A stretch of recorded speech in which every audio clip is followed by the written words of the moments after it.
السلام عليكم ورحمة الله وبركاته. اليوم بغيت نشارك معكم هاد البيتزا ديالي البسيطة جدا جدا. غنوجدها غير بداكشي اللي عندي في الدار. بسم الله غادي نبداو. عندي هنايا الدقيق الفينو، وعندي دقيق الفورس، عندي كاس ديال اللبن، عندي كاس مع مرش ديال الزيت وكاس مع مرش ديال اللبن، شويه التحميره، عندي شويه ديال الزعتر، شويه ديال الخميره ديال الخبز، دقيق اللي قلت لكم، والماء دافي باش غادي نعجنها. غادي نبداو بسم الله. غندير كاس مع مرش، كاس العنبه مع مرش ديال الدقيق الفينو، ها هو هذا الشكل هذا، ها هو. وغادي نزيد 4 ديال الكيسان ديال الفورس، ديال دقيق الفورس. صافي دابا غادي نزيد دوك الخميره، معلقه ديال الخميره كبيره، والملح حسب الذوق، شويه ديال الزعتر، ونص معلقه صغيره ديال التحميره. صافي غادي نخلط هاد النواشف هادو. صافي دابا غادي نزيد الزيت غادي نخلي شويه، ما نزيدش داك الزيت كلها، جاتني كثيره. وغنزيد داك اللبن، وراه كتجي زوينه باللبن، يعني اللي بغى يدير دانون مسوس، اللي ما عندوش يدير اللبن. صافي دابا غادي نزيد الماء وغادي نعجنها حتى تجمع ليا العجينه. كتكون عجينه عاديه بحال ديال الخبز، ما غاديش نخليها مرخيه ولا غادي نخليها قاصحه بزاف. صافي غادي نخليها حتى ترتاح. ها هي صافي راني عجنتها غير في داك البانيو فاش عجنتها. صافي غنخليها دابا ترتاح، وعاد غنتلاقاو من بعد نكملوا باقي المقادير. عندي هنايا 3 ديال الفرماجات مثلثين، حيت انا ما عنديش الفرماج الاحمر، عندي واحد دانون مسوس. عندي الطون، ها هو صفيته مزيان وعصرته من داك الزيت حتى كيولي ناشف هكا. هذا داك الزيت ديال الطون غادي نحتاجو من بعد. عندي هنا لاصوص طوماط، ها هي طيبتها. فلفله والبصله والثومه مطيشه، كنطيبهم ورقه سيدنا موسى وكنطحنهم. صافي وكنخليها. صافي دابا غادي ناخذ داك الفرماج، غنزيد عليه دانون مسوس، وغنزيد شويه ديال الملحه، واحد شويه ديال الابزار، وغنطربو غير شويه. انا حيت ما عنديش الفرماج الاحمر وغندير هذا الفرماج، وما عنديش الموتزاريلا، كندير غير هذا الفرماج هذا. وكاين اللي كيدير حتى البيشاميل، اللي ما عندوش يقدر يدير حتى البيشاميل. صافي دابا غنطربهم غير شويه. صافي العجينه ديالي ها هي راه خمرات، شفتوها كتجي على هذا الشكل هذا.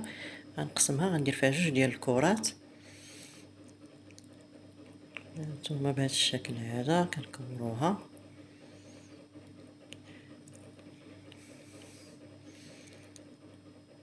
صافي وغادي نقرصهم. دابا غادي نطلقها بالثلاك، راه مرخيه زعما طلقات العجينه مرتاحه.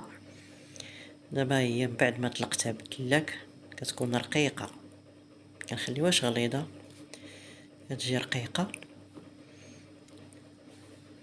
لاني غادي نطيبها في الفران، فران عادي بحال الشكل ديال الخبز، ما غنديرهاش في الطاوه، ما غندهن لها حتى حاجه، غنلوحها ديريكت، غنرميها بحال اللي غنطيبوا الخبز ديال الفران، كتجي زوينه.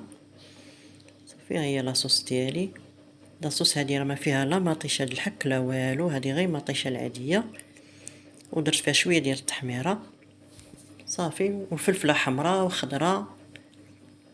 وعندي هنا الفلفل، انا ما كنطيبهاش، كناخذها ديريكت من الفريغو عندي، كتكون مقطعه عندي مربعات، كنديرها في الفريغو حتى كنحتاجها. دابا كنجبدها، ها هي بعد ما درت الفلفله انا طرحتها بحال الشكل ديال الخبز، غنطيبها نص طياب، عاد غنخرجها باش نكمل باقي المقادير. ها هي من بعد ما خرجتها. دابا غنزيد داك الزيت اللي قلت لكم خليت ديال الطون، كيجي بنين بحال هكا، غادي ندير ليها الزيت من الفوق. عاد غادي ندير الطون، وغندير الزيتون، وغنكمل داكشي اللي بقى ليا، وغندخلها الفران. وها هي من بعد ما طابت، ها هي راه كتجي زوينه، والزيتون كحل، كتجي رقيقه، كتجي بحال الشكل ديال البيتزا ديال اللي كناكلو برا في المطاعم. ها هي شفتوها بنينه، ديك الريحه ديال الزعتر والزيتون كحل. ودابا غندوز معكم البيتزا الثانيه، العجينه الاخرى اللي غادي نديرها بالبوزروك. هذا البوزروك سمحوا لي جابوا راجلي من البحر، كان في البحر اليوم، جاب لينا بوزروك وجاب هاد الكوكياج. ها هي هادي كوكياج، هنا ما عرفتش كيقولوا ليها، المهم هنا في تيزنيت كيقولوا ليها تركنوزت وبوزروك. حتى هي كنطيبوها في الطاجين مع بوزروك، كتجي زوينه. ها هي كيفاش كتنقى كتسلق، وكيحيدوا ليها الضفر، ها هو فيها واحد الضفر صافي. وكاين اللي كيبيعوها خضراء كيهرسوها بالحجر وكيجبدوها.